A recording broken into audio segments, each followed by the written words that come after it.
दोस्तों, आप एक बार मेरे कहने पर ये लौकी की सब्ज़ी ट्राई कीजिए। सच कह रही हूँ, आप मुझे दुआएं देंगे। घर में बच्चों से लेकर बड़ों तक सभी को ये बहुत पसंद आएगी और इसे बनाने की डिमांड आपके पास बार बार आएगी। आज मेरे फ्रिज ने मुझे बस यही दिया।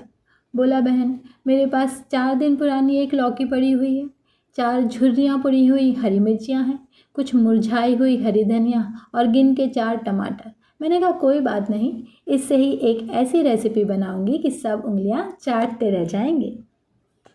तो बिना देर किए मैं लौकी छीलने लग गई। जब लौकी छिल गई तो उसके 2 टुकड़े किए और लग गई उसको किसने।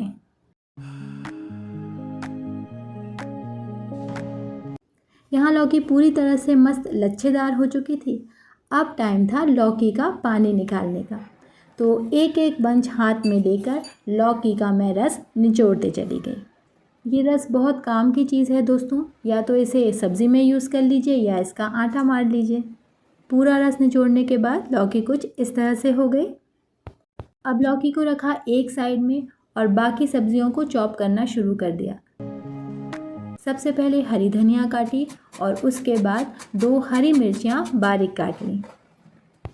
अभी 2 ही हरी मिर्चियाँ काट रही हूँ, बाकी की 2 आगे के लिए बचा के रख रही हूँ।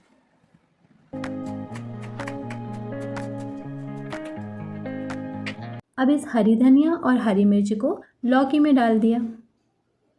अब 1 चम्मच अजवाइन लेके हथेलियों से उसे अच्छे से रब करके लौकी में डाल दिया। इससे रेसिपी में अजवाइन की खुशबू और स्वाद दोनों ही निखर आता है। फिर डाला 1 छोटा चम्मच हल्दी पाउडर और मिर्च पाउडर।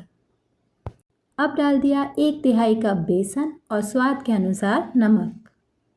इन सारी चीज़ों को हमें आपस में अच्छे से मिलाना है ताकि सारे मसाले आपस में घुल मिल जाएं। बेसन की मात्रा उतनी ही रखनी है जितनी ज़रूरत हो, नहीं तो दोस्तों बेसन सारा स्वाद ओवरलैप कर लेता है। तो इस तरह से कुछ इसका टेक्सचर होना चाहिए। अब एक थाली ली है, इसमें थोड़ा सा ऑयल ग्रीस करेंगे और ये जो लौकी का मसाला है इसे अच्छी तरह से थाली में चारों तरफ फैला देंगे।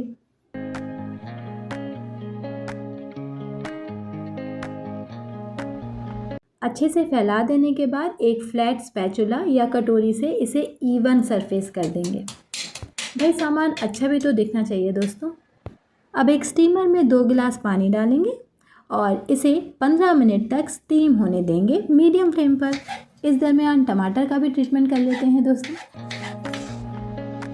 टमाटर को छोटे छोटे टुकड़ों में काटा और यहाँ पर मेरे पास 1.5 इंच अदरक का टुकड़ा है, उसे भी छोटे पीसेस में काट लिया। 4 में से 2 हरी मिर्चियाँ बची हुई थी दोस्तों, उन्हें भी काट लिया। 7 से 8 लहसुन की कलियाँ हैं, इन्हें भी छील लिया। आप लहसुन नहीं खाते हैं ना, तो बिल्कुल स्किप कर दीजिए। अब एक मिक्सी के पॉट में ये सारा सामान उड़ेल दिया। अब उसी पॉट में 3 चम्मच मगज के दाने डाल दिए। मगज नहीं है तो तिल भी यूज़ कर सकते हैं। ये सिर्फ इसीलिए डाल रहे हैं कि स्वाद भी अच्छा आए और ग्रेवी भी अच्छी थिक बने। अब ढक्कन लगाकर मिक्सर चला दिया और इस तरह का पेस्ट तैयार कर लिया। तो दोस्तों इस बीच 15 मिनट हो गए थे, तो मैंने स्टीमर का ढक्कन हटाया और चाकू से इसे चेक किया। बहुत आसानी से चाकू बाहर आ रहा है। ढक्कन लगाकर इसे 15 मिनट ठंडा होने देंगे। इस बीच मैंने एक कढ़ाई में 2 टेबलस्पून सरसों का तेल डाला। तेल के गर्म होने पर मैंने इसमें 7-8 काली मिर्च के दाने, एक बड़ी इलायची जो मैंने फोड़ ली है, 1.5 इंच दालचीनी का टुकड़ा और कुछ पत्थर फूल डाल दिए। मसालों से बहुत अच्छी खुशबू आ रही है। अब मैंने इसमें डाल दिया टमाटर वाला पेस्ट। मीडियम फ्लेम पर हम इसे बीच बीच में चलाते हुए पकाएंगे। दोस्तों ये मसाला बहुत जल्दी पक जाता है क्योंकि इसमें प्याज नहीं है ना। अब इसमें डाल रही हूँ 1 छोटा चम्मच हल्दी पाउडर, 1 चम्मच मिर्च पाउडर और 3 चम्मच धनिया पाउडर। अब डाला 1 छोटा चम्मच हींग। सभी मसालों को अच्छे से मिला देंगे। मसालों ने बहुत अच्छे से तेल छोड़ दिया है। अब डाल देंगे स्वाद के अनुसार नमक। दोस्तों खुशबू तो लाजवाब आ रही है मसालों से। स्टीमर का हाल बताती हूँ। स्टीमर हो चुका था ठंडा। मैंने थाली बाहर निकाल कर रख दी और इसे 5 मिनट और रेस्ट लेने दिया दोस्तों। जब थाली पूरी तरह से ठंडी हो गई तो एक चाकू लेकर मैंने इसमें कट लगाने शुरू किए दोस्तों, ठीक वैसे ही जैसे हम बर्फी काटते हैं। ये काम करने से पहले थाली का पूरी तरह से ठंडा होना ज़रूरी है, नहीं तो इसकी कतलियाँ आसानी से नहीं निकलेंगी। अब दोस्तों देखिए कितनी आसानी से कतलियाँ निकल रही हैं।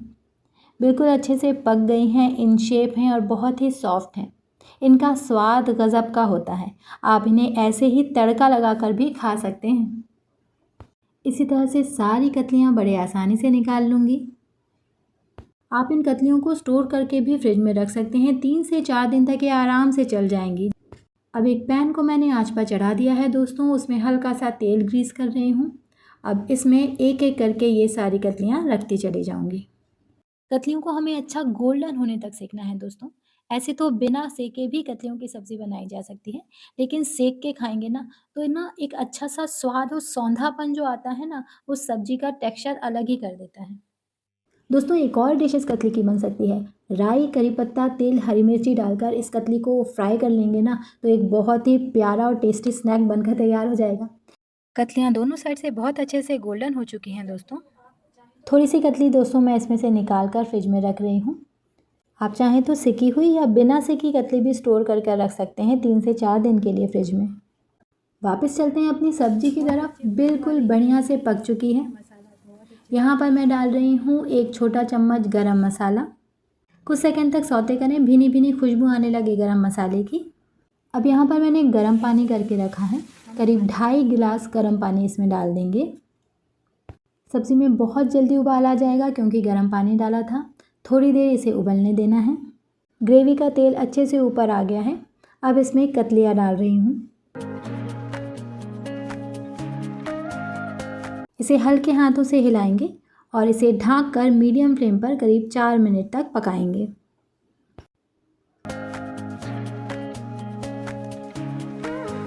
ओह वाह, क्या खुशबू है, क्या ही रंगत है। देखिए कितनी प्यारी बनी है, क्या बात है। मैं आपको इसे तोड़कर बताती हूँ। देखिए कितनी टेंडर है, कितनी सॉफ्ट है दोस्तों। मुंह में जाते ही ना एकदम से घुल जाती है दोस्तों। अब आखिरी काम करेंगे, इसमें 1 चम्मच कसूरी मेथी डाल देंगे। इससे ना एकदम ढाबे वाला फ्लेवर और खुशबू आ जाएगा। आँच को कर दिया है बंद और बहुत ही लाजवाब हमारी सब्ज़ी बनकर तैयार है। दोस्तों खाना बनाने के लिए ना बहुत सारी सामग्री की ज़रूरत नहीं होती। खाना बनाने का तरीका थोड़ी सी सामग्री को ही बहुत ही फ्लेवरफुल रेसिपी में बदल देता है। मेरे घर में तो ये सबको बहुत बहुत ही पसंद आती है। इसके आगे पनीर और मेरे दोस्तों को तो नॉनवेज भी फीका लगता है। ज़रूर से ट्राई कीजिएगा और कमेंट में मुझे बताइएगा कि आपको मेरी रेसिपी कैसी लगी। दोस्तों मेरे चैनल को सब्सक्राइब कर लीजिए। अगर वीडियो पसंद आया है तो लाइक और शेयर भी ज़रूर कीजिएगा। Thank you, bye.